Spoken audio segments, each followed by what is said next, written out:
ఈ రోజు క్లినిక్ కి క్లయింట్ వచ్చారు. ఇప్పుడు ఈ క్లయింట్ ఏంటంటే నార్మల్ సింపుల్ పింపుల్స్ ఉన్నాయి కదా అని ఎక్కడో కన్సల్ట్ అయ్యారు.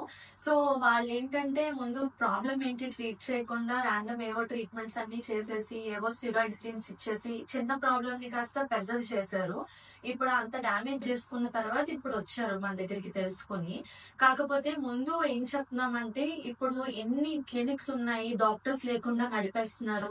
సో మీరు అంతలా మీ స్కిన్ కోసం కేర్ తీసుకోవాలనుకుంటున్నప్పుడు మీరు ఫస్ట్ వెళ్ళిన దగ్గర మీ కన్సల్టేషన్ చేస్తున్నది ఎవరు, ట్రీట్మెంట్ చేస్తున్నది ఎవరు, వాళ్ళ క్రెడెన్షియల్స్ చెక్ చేసుకోండి.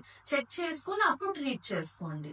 లేదా అనవసరంగా మొత్తం అంతా డ్యామేజ్ అయిపోయి వచ్చిన తర్వాత ట్రీట్మెంట్ కూడా చాలా కష్టం ఉంటుంది. సో డాక్టర్ అంటే మీరు చూసుకోవాల్సింది స్కిన్ లో స్పెషలైజ్ అయిన డాక్టర్స్ అంటే డర్మటాలజిస్ట్. సో చాలా మంది ఈ మధ్య కాలంలో కాస్మెటాలజీ అని ఒక టైటిల్ పెట్టేసుకొని 3-4 రోజులు కోర్సులు చేసేసి ఇలాంటి డర్మటాలజీ ప్రొసీజర్స్ అన్ని చేసేస్తున్నారు.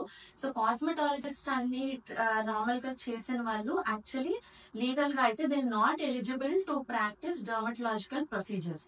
సో అందువల్ల మీరు వెళ్తున్నది మళ్ళీ డర్మటాలజిస్టా లేదో సో కాల్డ్ కాస్మెటాలజిస్టా అనేది కూడా చెక్ చేసుకోవాల్సి వస్తుంది.